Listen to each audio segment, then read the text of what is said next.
What's up, guys? I know it's been a while, but I decided today would be an awesome day to dig a little into basics of photography, talking about manual exposure and that kind of thing. I got my buddy Mohammed. Hey guys. Well, I'm Mohammed and I'm a photographer. So we just met Josh and we wanted to do something. So yeah, Sweet. What are you shooting with? an 80D with a 50 that I got from him. Just gonna try the 1.8 aperture. It's gonna be interesting. Yeah, so we're gonna be shooting a little bit. We're also gonna shoot with my friend Peyton. He's gonna be joining us in a little bit, but we're kind of just gonna go over, the basics of photography, talk about shutter speed, aperture, ISO, what they are, how they work together, and kind of just how to use them to get the most out of your camera and the best shots you can. So my buddy Peyton came through. He's gonna be our model for today.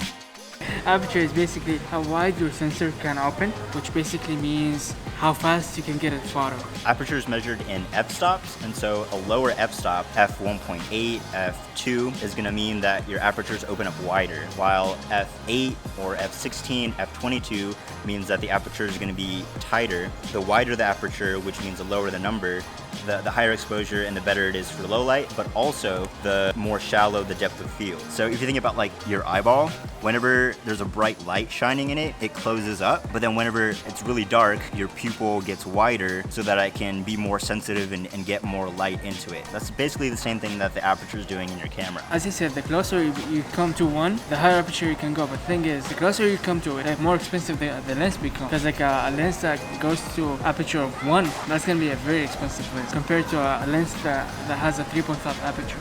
That's gonna be a little bit more affordable. So another factor when it comes to aperture, the closer you are to your subject, the more shallow your depth of field is going to be, and the farther away from your subject you are, the deeper the depth of field is going to be. So distance between your camera and your subject is definitely going to affect your depth of field and how much of that bokeh and blurriness you're going to get in your photos.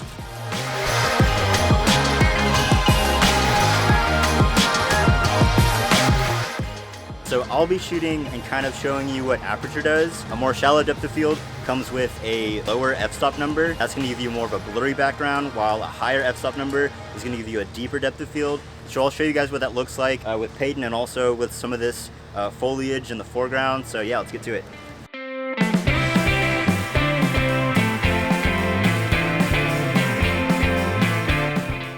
So usually portraits look a lot better when you're using a lower aperture or a more shallow depth of field. Or as I said, bokeh. Right, bokeh. I believe it's a Japanese word for circles or something. Maybe. Yeah, so the more shallow of a depth of field you have, the more bokeh you have in your background, and usually the higher quality the image looks. But if you want to shoot really good landscapes, which my buddy Mohammed's really good at, then you're going to want to use a higher f-stop, so let's say f18, f22, so that you have a deeper depth of field to get everything in focus. Yeah, that's dope. You can just kind of feel this. Right? Oh, dude, are amazing. Yeah, like, really don't fall, but I bet they're pretty good. So another thing to keep in mind is that whenever you're adjusting your ISO, aperture, and shutter speed, they all kind of work together to build your exposure. So if you adjust one, you're likely going to have to adjust the other ones to compensate. If you didn't, then your photos either look overexposed or underexposed, which is a thing that I don't want to do.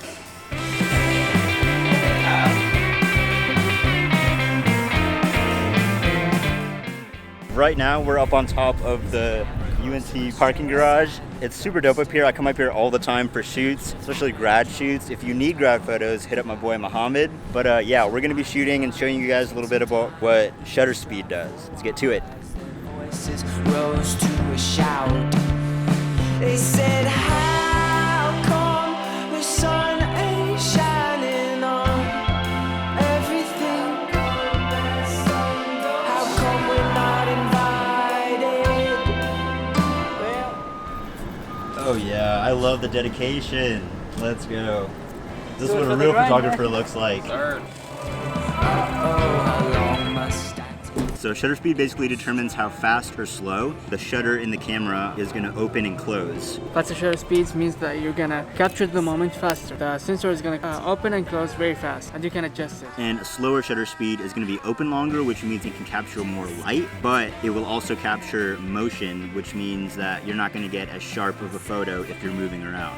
With shutter speed, it's measured in seconds or fractions of a second. So you'll see 1/50, 1/60, 1/100, 200. On the other end of the spectrum, it can be 1 second, 3 second, 5 second. Up to 30 maybe? Up to 30 seconds, yeah, for some cameras. And so usually it's recommended that when you're shooting handheld, so without any stabilizer, without a tripod, you shouldn't shoot any slower than about 1/50th or 1/60th of a second, or else you're gonna get too much shake and blurriness in your photos. So shutter speed affects the brightness of the image, like this. This is a really fast shutter speed, and this is a slow shutter speed. But the other thing that shutter speed affects is motion and how much motion is captured. So really fast shutter speed is not going to capture that much motion. You're going to get a crisper, sharper photo, even if your subject is moving really fast. So these are great for sporting events, things with a lot of action. But a slower shutter speed is going to capture more motion and more light during that time frame, and so you're going to get more motion blur, and sometimes that's what you want, like if you're shooting waterfalls, light trails, and stuff like that. A higher shutter speed, so we're talking 1 second, 2 seconds, it can give you a benefit when it comes to night shooting, especially if you have a higher aperture, something like 3.5. If you want to shoot with that lens at night, you want to go with a higher shutter speed, so something like 2 seconds, 1 second. The 2 second timer will basically capture the light for 2 seconds.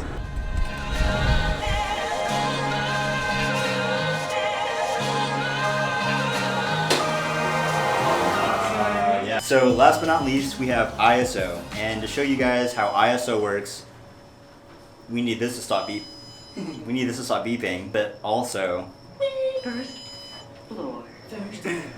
we need a darker environment. So we're gonna head over to the student union Footprints on and the ceiling. what the heck? Go mean green. Oh my god, feels good. It does. First, we're gonna stand in here a while because the AC feels amazing. And then we'll head to the union. All right, we're good. We're good. Guys, we were leaving the parking garage and I found half a skateboard in the trash can. Well, these guys spotted it, but like, it has California Bear on it. How legit is that? I'm taking this home and doing something with it. I don't know. So next up we have ISO. So ISO stands for the International Organization of Standardization, or International Standardization Organization. Either way, that doesn't really matter as much to what it has to do with your camera. It basically means how sensitive your sensor is going to be to light. So a higher ISO number is going to be more sensitive. A lower ISO number is going to be less sensitive. Basically kind of a fake light. If you're in a dark environment and you can see nothing and you want to get some fake light, if you want to bump up your brightness a little bit, just bump up the ISO. But the problem here is... Yeah, so the problem with bumping your ISO up too high is that you're going to get noise and grain. So usually for low light settings, I try not to push the ISO higher than about 400, and that usually has to be accompanied with a lens that can open up to a really wide aperture to do better in low light. The higher you go with your ISO, the more noise and grain that you're gonna get, and that's a lot more apparent in photos than it is in video.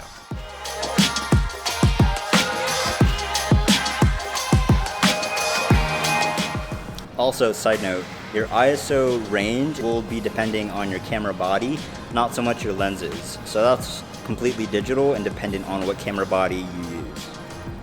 So also from the settings, you're gonna go to the menu and then go up to the ISO speed settings, touch it, and then you can change the range of the ISO. You can go from 100 up to, and then you can change what is the maximum you can go. You can go up to 3200, 6400, and then up to 256,000. So yeah, you can change it to whatever you feel comfortable with. So yeah, that's what I like about ISO.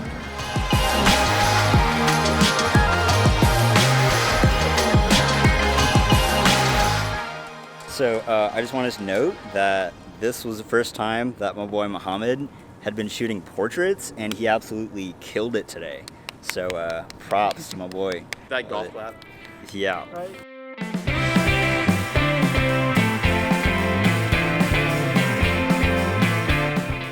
So, to to recap, to get the best exposure for your photos, you want to pay attention to your shutter speed, aperture, and your ISO.